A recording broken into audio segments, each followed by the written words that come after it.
सभी को नमस्कार। हिंदी साहित्य में आज हम पढ़ेंगे सगुण भक्ति काव्य धारा, जिसमें कृष्ण भक्ति काव्य धारा है। उसके प्रमुख जो अष्टछाप के कवि है, जो वल्लभाचार्य और विट्ठलनाथ जी के शिष्य है। ये अष्टछाप के कवि, जिसको याद करने के लिए एक ट्रिक थी, गोचनछी और सुकुकृप। ये चार शिष्य हैं, ये भी चार शिष्य हैं। ये जो चार शिष्य सुकुकृप है, ये वल्लभाचार्य जी के शिष्य हैं, वल्लभाचार्य जी के। और गोचनछी वाले हैं, ये विट्ठलनाथ के शिष्य हैं। वल्लभाचार्य जी के पुत्र का नाम ही विट्ठलनाथ है। इन्हीं के द्वारा विट्ठलनाथ जी ने अष्टछाप की स्थापना 1565 में की थी। और ये जो अष्टछाप के कवि हैं, इनको विधि विधान के अनुसार श्री कृष्ण या श्री नाथ जी के मंदिर में पूजा अर्चना के लिए इनको रखा गया था। यानी सेवा विधि है, अष्टयाम सेवा विधि। उसमें 8 पहरों में जो सेवा की जाती है भगवान श्री कृष्ण की या श्री नाथ जी की, उनकी सेवा में ये हमेशा तैयार रहते थे। जिसमें सुकुकृप यानी सूरदास, सु से सूरदास, कु से कुंभन दास और कृ से कृपानंद दास, सॉरी कृष्णदास और पै से परमानंद दास। तो इस तरह से ये जो वल्लभाचार्य जी के 4 शिष्य थे, सुकुकृप से सूरदास, कुंभन दास, कृष्णदास और परमानंद दास। इसके अलावा विट्ठलनाथ जी के ये 4 शिष्य थे, गोचनछी, विट्ठलनाथ जी के गोचनछी यानी गोविंद स्वामी। दूसरी जैसी चतुर्भुज दास। 3 नंबर पे जैसे नैसे नंददास और अंतिम छीत स्वामी। इस तरह से हमें ये 8 कवि हैं, वो याद करनी है। तो शुरुआत करते हैं सूरदास जी के बारे से। सूरदास जी हैं, उनके बारे में। ये सैगुण भक्ति काव्य धारा के प्रतिनिधि कवि है। और अगर बात की जाए कि कृष्ण काव्य धारा के प्रवर्तक आचार्य कौन है, तो वो है वल्लभाचार्य जी। और हिंदी में कृष्ण को काव्य का विषय बनाने का सर्वप्रथम प्रयोग किया था, वो विद्यापति ने अपनी पदावली से किया था। और विद्यापति पदावली से ही प्रसिद्ध हुए थे। सूरदास जी हैं, इनका जन्म 1478 रुनकदा गांव है उसमें हुआ और उनकी मृत्यु 1583 में पारसोली में हुई। कुछ कहते हैं कि इनका जो जन्म स्थान है वो सिही नामक ग्राम दिल्ली के पास है, और ऐसा कहने वाले डॉक्टर नगेंद्र। पिता का नाम इनके है रामदास। 84 वैष्णव की वार्ता जो कि गोकुलनाथ ने लिखी है, 84 वैष्णव की वार्ता, इसके अंदर सूरदास जी के बारे में लिखा गया है कि केवल इतना ज्ञात होता है कि वे पहले गऊ घाट यानी आगरा और मथुरा के बीच गऊ घाट पर साधु के रूप में रहा करते थे। गऊ घाट पर जब वल्लभाचार्य जी आए तो सूरदास जी उनके दर्शन के लिए आए थे और उन्हें अपना पद गाकर सुनाया था। यानी सूरदास जी ने अपना पद गाकर सुनाया था और पद निपुणता देखकर उन्हें अपना शिष्य बना लिया। और वल्लभाचार्य जी ने श्रीनाथ जी के मंदिर में कीर्तन सेवा के लिए इन्हें रख लिया गया। यानी सूरदास जी है, इनको वल्लभाचार्य जी ने जब गऊ घाट पर जब गए थे तब वो मिले थे और उन्होंने अपना पद गाकर सुनाया था और पद निपुणता देकर उन्हें अपना शिष्य बना लिया। भक्तमाल जिसकी रचना की थी नाभादास ने, उसमें सूरदास जी को सारस्वत ब्राह्मण बताया गया है। साहित्य लहरी सूरदास जी का एक रचना है। इसमें एक पद मिलता है जिसमें सूरदास जी पृथ्वीराज के मंत्री चंद्रवरदाई के वंशज मालूम होते हैं। इसी पद के आधार पर ज्ञात होता है कि सूरदास जी नेत्रहीन थे और एक दिन वे कुएं में गिर गए थे। ऐसा जो ये साहित्य लहरी है उसमें लिखा हुआ है। और उसमें एक पद है, उस पद के आधार पर पता चलता है कि सूरदास जी नेत्रहीन थे और एक दिन वो कुएं में गिर गए थे और 6 दिन तक उसी कुएं में पड़े रहे। 7वें दिन कृष्ण भगवान उनके सामने प्रकट हुए और उन्हें दिव्य दृष्टि देकर, यानी अपना दर्शन है वो करवाया। उन्होंने उन्हें दिव्य दृष्टि दी। इस पर सूरदास ने वर मांगा कि जिन आँखों से मैंने आपके दर्शन किए हैं उनसे अब और कुछ न देख सकूं, या मैं ऐसा चाहता भी नहीं हूँ मैं किसी और को देखूं, सदा आपका भजन करूं, मुझे वैसे ही बना दीजिए। उसके बाद में सूरदास जी ब्रज में आकर भजन करने लगे और कृष्ण जो भगवान है उनकी लीला या उनका वर्णन है वो अपने मुख से करने लगे। इनके गुरु का नाम आता है वल्लभाचार्य जी, जो हमने पहले यहाँ पढ़ा कि 84 वैष्णव की वार्ता है उसमें एक पद लिखा हुआ है, उससे पता भी चलता है कि ये गऊ घाट के पास उनसे मिले थे और उन्हें ही अपना गुरु बना लिया। वल्लभाचार्य जी इनके गुरु है। भक्ति ये प्रारंभ में दास्य भाव की करते थे, बाद में ये सख्य भाव की भक्ति करने लगे। काव्य भाषा इनकी ब्रज है। इनकी प्रमुख रचनाएं जिसमें सूर सागर, साहित्य लहरी और सूर सारावली। तो कई बार ये प्रश्न भी आता है सूरदास की निम्न में से कौन सी रचना नहीं है, तो आपको याद करनी है सूर सागर, साहित्य लहरी, सूर सारावली, ये 3 इनकी प्रमुख रचनाएं हैं। अब पढ़ते हैं कि सूर सागर है, उसे राग सागर भी कहा जाता है और सूरदास की ये सर्वश्रेष्ठ कृति है। सूर सागर को उपालंब काव्य कहकर पुकारा है और ऐसा कहने वाले हैं डॉक्टर नगेंद्र। सूर सागर को ध्वनि काव्य भी कहा है, ऐसा कहने वाले आचार्य रामचंद्र शुक्ल। इसमें 1.25 लाख पद है और ये जो सूर सागर है वो 12 स्कंदों में विभाजन है, यानी 12 अध्याय है इसके। इसमें दूसरा और 9वां जो स्कंद है वो राग से संबंधित है, या यूँ राम से संबंधित है, क्योंकि इसमें राम के बारे में वर्णन किया गया है।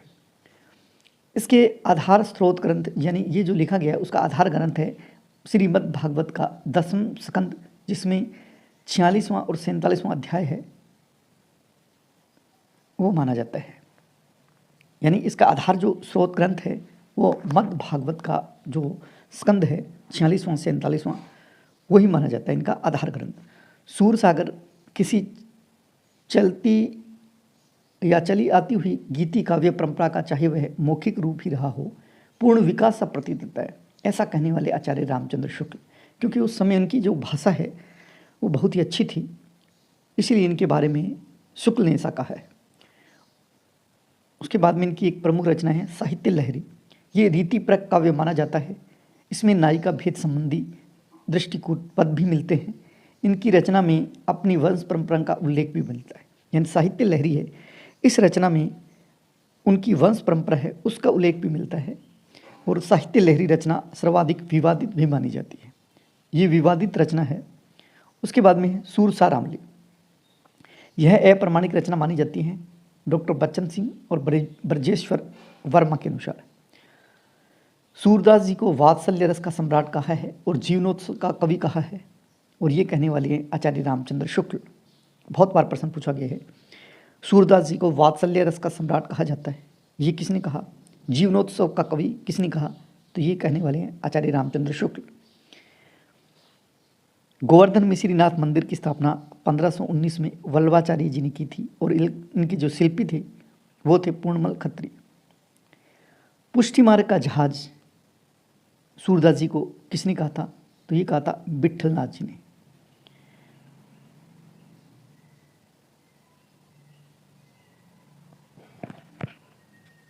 उसके बाद में देखिए विट्ठलनाथ जी ने 1565 ईस्वी में अष्टछाप की स्थापना की थी, जिसकी हम बात पहले भी कर चुका हूँ। उसमें वल्लभाचार्य जी के 4 शिष्य थे। चारों शिष्य देखिए, सूरदास, कुंभनदास, कृष्णदास और परमानंद दास। और शॉर्ट में हमने लिखा था गोचनछी, सुकुकृप। ये गोचनछी जो विट्ठलनाथ के 4 शिष्य है। ये देखिए सुकुकृप वल्लभाचार्य जी के, वल्लभाचार्य, सुकुकृप, ये 4 नाम आएंगे। विट्ठलनाथ जी के जो 4 शिष्य थे, गोचनछी, गोविंद स्वामी, चतुर्भुजदास, नंददास और छित स्वामी। सूरदास जी को ब्रज भाषा का अग्रदूत भी कहा जाता है, क्योंकि ब्रज भाषा इनकी बहुत ही शानदार थी। सूरदास को ब्रज भाषा का प्रथम कवि भी कहा है, और ऐसा कहने वाले आचार्य हजारी प्रसाद द्विवेदी। सूरदास की भक्ति पद्धति का मेरुदंड पुष्टि मार्ग ही है, ऐसा मानने वाले हैं आचार्य रामचंद्र शुक्ल। सूरदास अपनी आंखों से वात्सल्य रस का जो कोना कोना छान आए हैं, यानी वात्सल्य है उसका कोना कोना छान आए हैं, ऐसा कहने वाले आचार्य रामचंद्र शुक्ल। यानी वात्सल्य में कोई ऐसा क्षेत्र नहीं बचा जो सूरदास से बचा हो। हिंदी साहित्य में सूरदास जी सूर्य के समान, तुलसीदास जी चंद्रमा के समान और केशवदास जी तारे के समान हैं, और अन्य सभी जो कवि हैं वो जुगनू यानी खद्योत के समान यहाँ पर प्रकाश फैलाने वाले माने जाते हैं। इसी संबंध में एक कथन है, सूर सूर तुलसी शशि उडियन केशव दास और कवि खद्योत सम तह जह तह करत प्रकाश। सूरदास की स्तुति में किसी हिंदी के कवि ने एक पद लिखा है, उत्तम पद कवि गंग के कविता के बलबीर, केशव अर्थ गंभीर हो सूर तीन गुण धीर। ये सूरदास की स्तुति में पद है। उसके बाद में सुकुक्रप जो हमने पढ़ा, खुसे कुंभनदास जी जिनका जन्म 1468 में हुआ और मृत्यु 1583 ईस्वी में। इनका जन्म स्थान है वो जमुनावती गांव गोवर्धन क्षेत्र मथुरा के पास है। इनके गुरु का नाम वल्लभाचार्य जी है। वल्लभाचार्य जी के अष्टचापी शिष्यों में सबसे पहले शिष्य यही बने थे कुंभनदास। देखिए हमने याद करने के लिए एक ट्रिक लिखी थी सुकुक्रप, लेकिन ये बड़े से छोटे क्रम में नहीं है। बड़े कुंभनदास है, उसके बाद में छोटे सूरदास है, उसके बाद में परमानंद दास है, फिर कृष्णदास है। तो ये तो सिर्फ याद करने के लिए था, एक ट्रिक है सुकुक्रप से। लेकिन बड़े से छोटे क्रम में आए तो बड़े कुंभनदास है सबसे बड़े, और सबसे पहले जो अष्टछाप के कवि पहले शिष्य बने थे अष्टछापी शिष्यों में, तो पहले यही शिष्य थे वल्लभाचार्य जी के, कुंभनदास जी। पहले शिष्य 1492 ईस्वी में दीक्षा ली थी उन्होंने। अष्टछापी कवियों में सबसे बड़े हैं यानी वरिष्ठ कवि हैं, और सबसे छोटे नंददास है। अकबर कुंभनदास द्वारा रचित पदों पर अत्यधिक मुग्ध हो गए थे, इसलिए अकबर ने कुंभनदास को फतेहपुर सीकरी बुलाया। देखिए कुंभनदास जी हैं, उनको अकबर ने फतेहपुर सीकरी बुलाया, और वो अनमने मन से या अनासक्त भाव से वो वहाँ गए, और अनासक्त भाव से उन्होंने वहाँ पद सुनाया था, भक्तन को कहाँ सीकरी सो काम, आवत जावत पनेहा टूटी बिसर गयो हरि नाम। देखिए कि भक्त को कहाँ फतेहपुर सीकरी, उससे कोई काम नहीं है, आने जाने से जो मेरी पनेहा है यानी चप्पल है वो भी टूट गई है, और बिसर गयो हरि नाम, और जो हरि का नाम था वो भी मैंने छोड़ दिया है आने जाने के चक्कर में। तो मुझे इस तरह का कोई इंटरेस्ट नहीं है, ऐसा उन्होंने अनासक्त भाव से एक पद जो है उसके माध्यम से अपने विचार बताए हैं। तो ये बहुत बार प्रश्न पूछा जाता है, भक्तन को कहाँ सिकरी सो काम, आवत जावत पनेहा टूटी बिसर गयो हरि नाम। ये जो पंक्तियाँ हैं ये किनकी है? तो ये पंक्तियाँ हैं कुंभनदास जी की। उसके बाद में परमानंद दास, जन्म 1493, मृत्यु 1572। परमानंद दास सूरदास के बाद वात्सल्य रस का प्रयोग करने वाले दूसरे अष्टछापी कवि हैं। देखिए वात्सल्य रस है उसका कोना कोना छान आए थे सूरदास, ऐसा कहने वाले हैं आचार्य रामचंद्र शुक्ल। इसके बाद में जो वात्सल्य रस का प्रयोग अष्टछापी कवियों में किया है तो वो है परमानंद दास। इनके अधिकांश पद है वो बाल लीला विषयक पद मिलते हैं। इनका एक पद है जैसे अराधे जू हरावली टूटी, ये कई बार पूछा गया है। उसके बाद में कृष्णदास के बारे में बात करते हैं। इनका जन्म 1496 ईस्वी में और मृत्यु 1578 ईस्वी में। अहमदाबाद जो गांव है चिलोत्रा गुजरात के अंदर, वहाँ उनका जन्म हुआ था। गुरु का नाम वल्लभाचार्य जी है। प्रमुख रचनाएं, ये प्रश्न प्रमुख रचनाओं में से आता है कृष्णदास के बारे में। जुगल माल चरित्र किसकी रचना है? कृष्णदास की। भरमर गीत कृष्णदास, और प्रेम तत्व निरूपण कृष्णदास की प्रमुख रचनाएं हैं। देखिए कैसे कृष्णदास कैसे कुशाग्र बुद्धि, ये कुशाग्र बुद्धि थे यानी प्रतिभाशाली बुद्धि के थे। वल्लभाचार्य जी ने इन्हें श्रीनाथ मंदिर में सेवा जो प्रबंध का संपूर्ण दायित्व है इनको सौंपा था, कि सेवा करने का जो दायित्व है और प्रबंध कैसे किया जाता है, किस किस को कहाँ काम देना है, ये कार्य कृष्णदास को सौंपा गया था। ये अष्ट सखाओं में अधिकारी के नाम से प्रसिद्ध हुए थे। देखिए अधिकारी मतलब जिनको अधिकार हो कि आपको ये काम करवाना है, उसे अधिकारी कहा जाता है। इसी तरह कृष्णदास है, इनको अधिकारी के नाम से जाना जाता था। मातृभाषा इनकी गुजराती थी, क्योंकि ये गुजरात से इनका जन्म रहा है, तो इनकी जो मातृभाषा है वो गुजराती थी। पद उन्होंने ब्रज भाषा में ही गाए हैं। इनकी ब्रज भाषा भी बहुत अच्छी थी। उनके प्रमुख जो पद है वो उसमें है तरनी तनिया तट आवत है प्रात समय, तो ये याद रखें आप।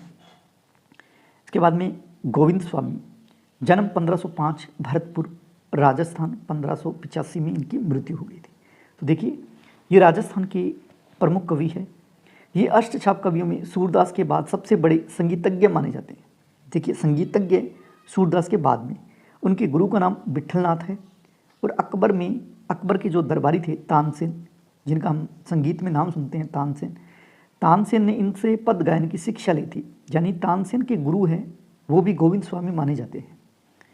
ये राजस्थान के एकमात्र अष्टछापी कवि है, यानी राजस्थान के एकमात्र कवि है अष्टछापी, उनका नाम है गोविंद स्वामी। उसके बाद में चतुर्भुज दास, जन्म 1530 ईस्वी में जमुनावती गोवर्धन क्षेत्र उत्तर प्रदेश में इनका जन्म हुआ। मृत्यु 1585 ईस्वी में। ये कुंभन दास जी के सबसे छोटे पुत्र माने जाते हैं। यानी कुंभन दास जिनके बारे में हमने पढ़ा, उनके ये सबसे छोटे पुत्र है चतुर्भुज दास। इनकी प्रमुख रचनाएं चतुर्भुज कीर्तन संग्रह, दान लीला कई बार पूछी गई है, हित जू मंगल, द्वादश यश, कीर्तनावली, मधुमालती, भक्ति प्रताप। इनका प्रमुख पद देखिए महत्वपूर्ण है।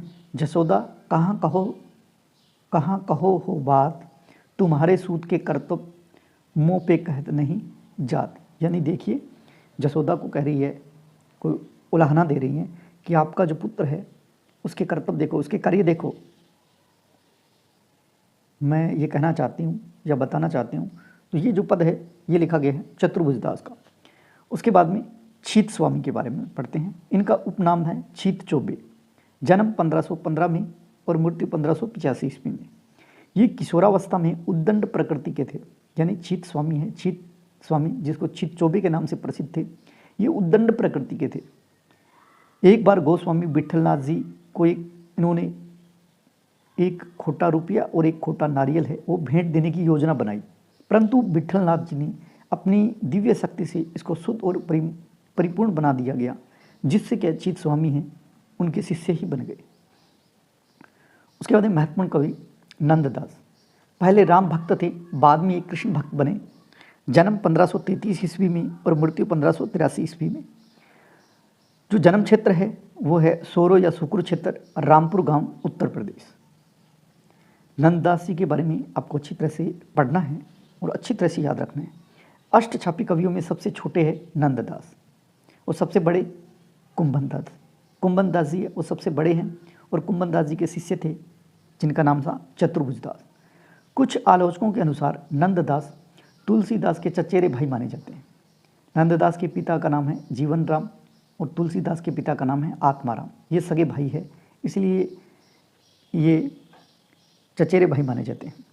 इनके गुरु का नाम नंददास के विठलनाथ। प्रमुख रचनाएं देखिए, महत्वपूर्ण रचना है रास पंचाधाई, ये सर्वश्रेष्ठ रचना मानी जाती है और ये जो रचना है वो रोला छंद में रचित है। इस रचना में उपयुक्त शब्द चयन के कारण इन्हें जड़िया कवि की उपाधि दी गई, क्योंकि उन्होंने जो रास पंचाधाई जो रचना है वो रोला छंद में लिखी और इस रचना में उपयुक्त शब्द चयन किया। उपयुक्त मतलब बहुत ही अच्छे सुंदर शब्द है उनका इस्तेमाल किया है, जिसके कारण इन्हें आचार्य रामचंद्र शुक्ल ने और कवि गड़िया नंददास जड़िया कहकर पुकारा है। यानी सूरदास की भांति उपयुक्त शब्द चयन और उत्कृष्ट भाषा का प्रयोग करने के कारण इनको आचार्य रामचंद्र शुक्ल ने और कवि गड़िया नंददास जड़िया कहा। और इनकी प्रमुख रचनाएं जिनमें अनेकार्थ मंजरी, मान मंजरी, ये दोनों जो रचनाएं हैं वो पर्याय कोश है। फिर है रूप मंजरी और विरह मंजरी, ये इनकी रचनाएं हैं। उसके बाद है भंवर गीत। भंवर गीत जो रचना है इसके अंदर उद्धव गोपी संवाद है और गोपी उद्धव संवाद है, इसका पूर्वार्ध भाग है और उत्तरार्ध भाग है, उसमें कृष्ण प्रेम में गोपियों की विरह दशा का वर्णन है। देखिए इसके दो भाग है भंवर गीत के, क्योंकि इनकी भंवर गीत में जो गोपियाँ दिखाई गई वो बहुत वाचाल गोपियाँ हैं। पूर्वार्ध भाग में गोपी उद्धव संवाद है और उत्तरार्ध भाग है जो भंवर गीत का, उसमें कृष्ण प्रेम में गोपियों की विरह दशा का वर्णन किया गया है। उसके बाद में सिद्धांत पंचाधाई कृष्ण की रासलीला से संबंधित रचना है। उसके बाद है सुदामा चरित, नंददास पदावली, रुक्मणी मंगल, प्रेम बारखड़ी, श्याम सगाई, गोवर्धन लीला, अनेकार्थ माला जो कि पर्याय कोश है, हितोपदेश और नासिकेत पुराण भाषा। इस तरह से नंददास की प्रमुख रचनाएं हैं। ये रचनाएं आपको याद करनी है। जैसे रास पंचाधाई, ये इनकी सर्वश्रेष्ठ रचना है। उसके बाद अनेकार्थ मंजरी, मान मंजरी, रूप मंजरी, गृह मंजरी। उसके बाद में सिद्धांत पंचाध्यायी, सुदामा चरित, नंददास पदावली, रुक्मिणी मंगल, प्रेम बारखड़ी, श्याम सगाई, गोवर्धन लीला, अनेकार्थमाला, हितोपदेश, नासिकेत पुराण भाषा। इस तरह से हमने जो अष्टछाप के प्रमुख जो कवि हैं उनके बारे में पढ़ा। उम्मीद करता हूँ ये वीडियो आपको अच्छा लगेगा और आपके जो सिलेबस है उसके अकॉर्डिंग आपके जो ज्ञान है उस ज्ञान को बढ़ाएगा। अगर हमारा वीडियो अच्छा लगे तो इसे लाइक कीजिए, शेयर कीजिए और कमेंट करना न भूलिए। जय हिंद, जय भारत।